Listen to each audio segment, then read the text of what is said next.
Graças a paz, meus irmãos. Estou gravando esse vídeo aqui para falar sobre algo, sobre um tema do qual eu tenho uma certa relutância.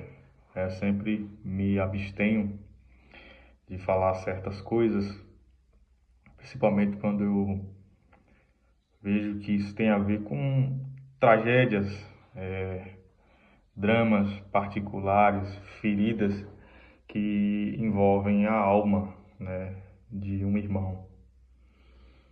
E esse vídeo é sobre o pastor Paulo Júnior.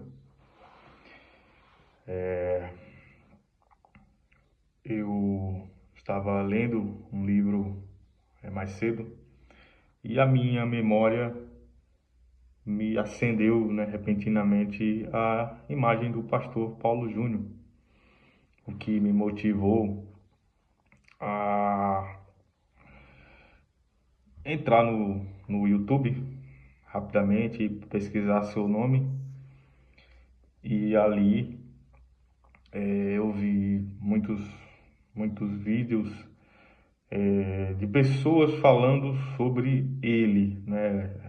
A atualidade é muitos vídeos de pessoas falando sobre o pastor Paulo Júnior e nenhum conteúdo, nenhuma postagem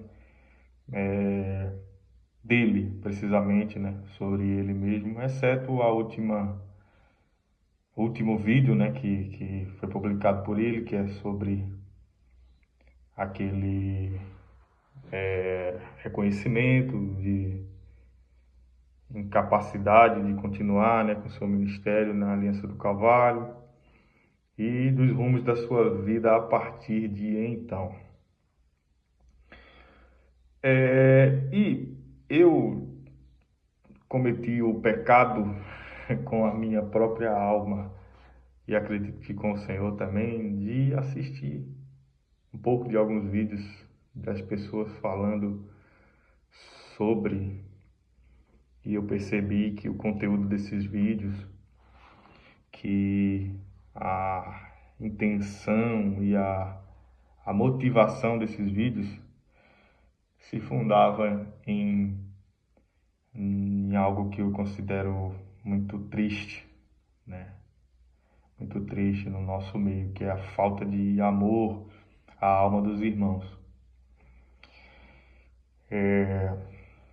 Eu, quando olho para a história de Pedro e para o fato, o acontecido de Jesus aparecendo ressurreto e pedindo que se fosse anunciado aos discípulos, mas também a Pedro, eu sempre encarei essa ênfase, talvez de maneira muito conjectural, não sei, mas eu sempre tive essa impressão pessoal, essa impressão de que essa fala ela tinha um tom inclusivo, um tom de cuidado com a alma do Pedro caído, né? Ela tinha o desejo de dizer: Pedro ainda é parte, continua sendo parte. Então não avise só aos outros e exclua-o, porque ele é parte de mim ainda. E quando a gente vai ler o capítulo 21 do livro de João, se não estou enganado, se não me falha a memória, a gente percebe que talvez essa ênfase não seja conjectural e ela atinja o campo do real, porque ali Jesus faz uma pesca, não é, com Pedro e com alguns dos discípulos, e já não é aquela primeira pesca, não é aquela primeira pesca do primeiro encontro, da efervescência, da alegria, da espontaneidade, mas é uma segunda pesca carregada de esses, de reservas, não é? De vergonha. Mas o que a gente vê na abordagem de Jesus a Pedro é que Jesus realmente estava querendo encontrá-lo e mostrar para ele que nada tinha mudado dos seus pensamentos em relação a Pedro, dos seus planos, né, em relação a Pedro. E dessa forma eu acredito que esse deve ser o nosso princípio e deve ser a maneira pela qual nós olhamos para a igreja do Senhor e para os nossos irmãos. Então, quando você não cuida da alma dos seus irmãos, você não é seguidor de Cristo. Então, a gente só vive negligenciando e descuidado com os irmãos quando não é verdade para nós, de fato, a perspectiva do corpo e dos seus membros. De que o membro é corpo. E de que um membro sozinho não dói, isolado. Um membro faz doer e faz sentir a todo o corpo.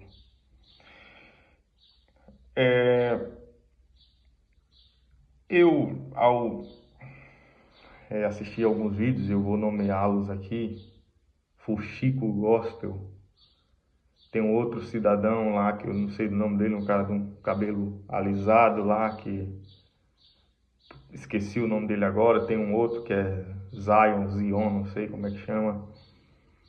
E o teor dessas conversas é algo que me surpreende muito, me gera repulsa, ao mesmo tempo eu acho engraçado algumas coisas, que é a indústria da fofoca gospel, fofocalizando gospel, né? Ok, pessoal gospel.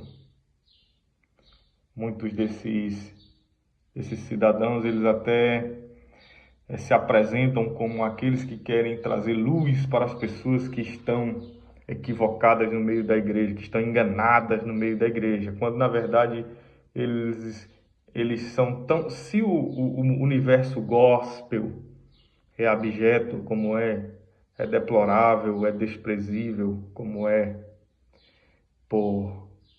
pela perspectiva corporativa do lucro sendo colocado acima de qualquer coisa, do poder, da política, aqueles que se organizam em torno dessas tragédias e dessas exposições para atrair fama, views, likes e engajamento e, consequentemente, o dinheiro, são tão deploráveis quanto.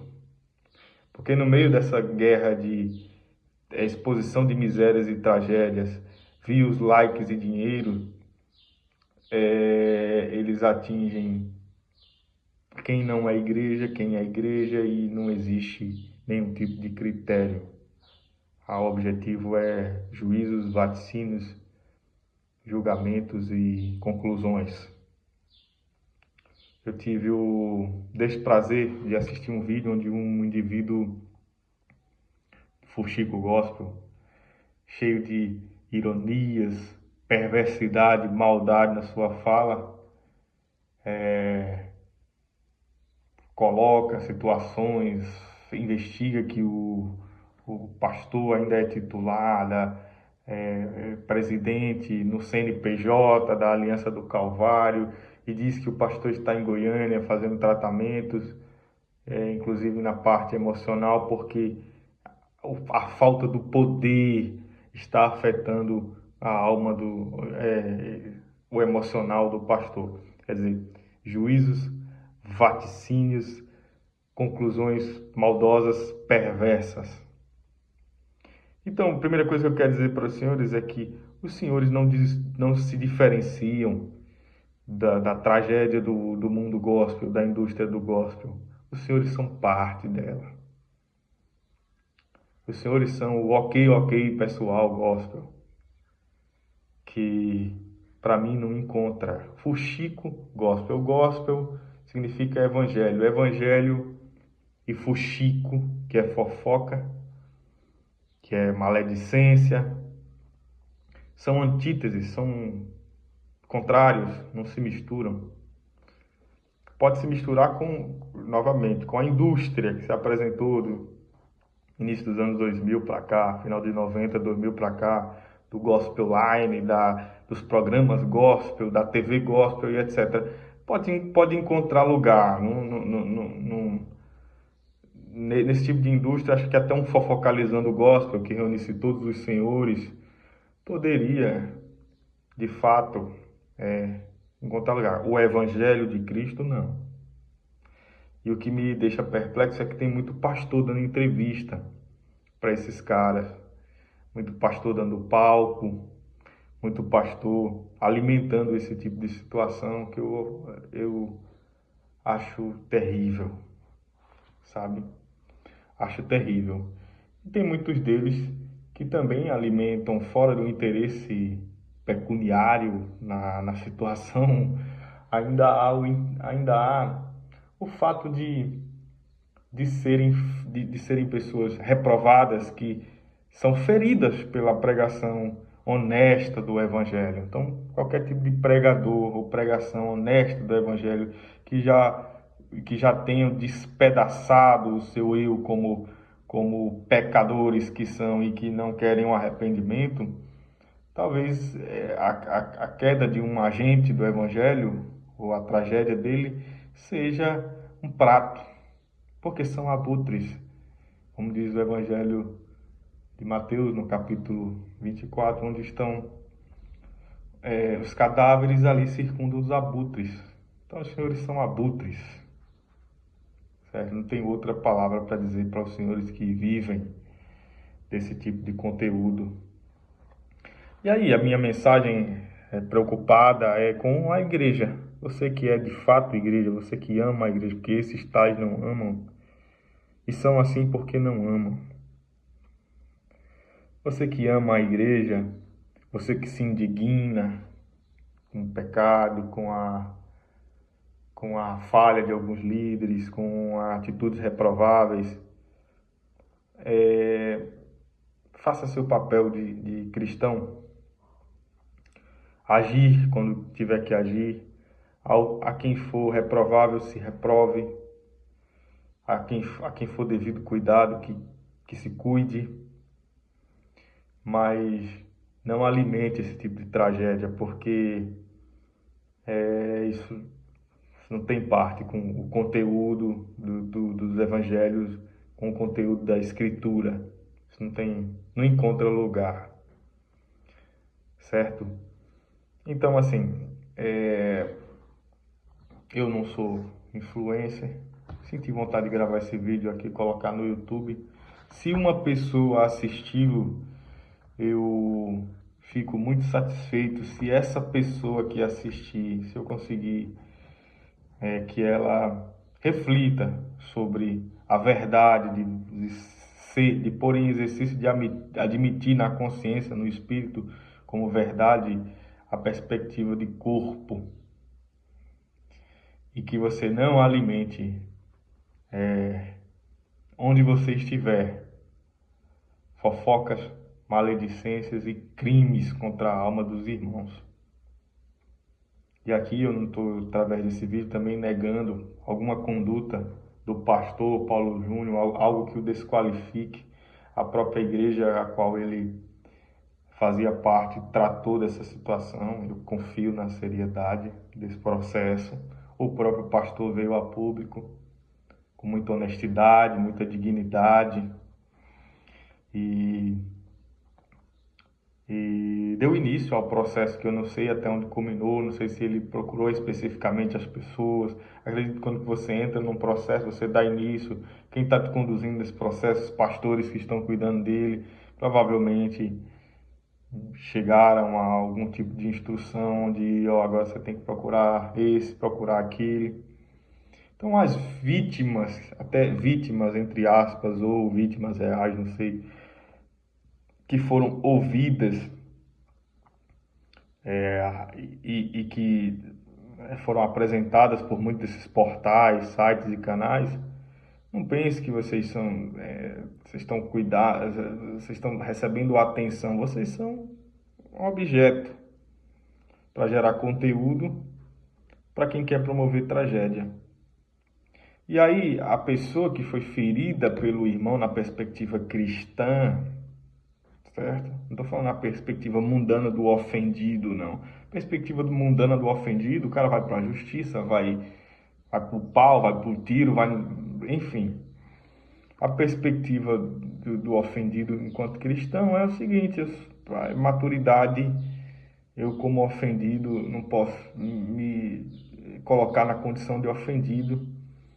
Eu exponho, talvez, para o meu irmão a minha ferida e o perdoo. E como cristão, a gente resolve como comunidade, como igreja.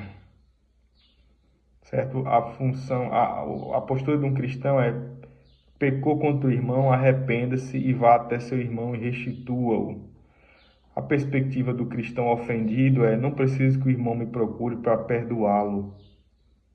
Então, quando você procura o Fuxico Gospel, o portal não sei do que, para falar de um irmão, é porque você não é cristão. Amém? Você não é cristão. E aí a gente não está nem falando de nenhum crime hediondo, não estou pondo isso em pé de comparação. Eu estou falando em coisas dentro do contexto da situação do pastor em questão.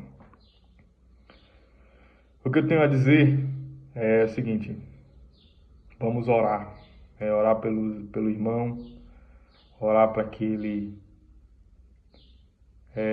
Deus traga luz sobre aquilo que ele ainda não viu, sobre o que ainda tem que se arrepender, que o seu arrependimento ultrapasse as fronteiras de declaração e seja prático no sentido de encontrar pessoas e de restituí-las.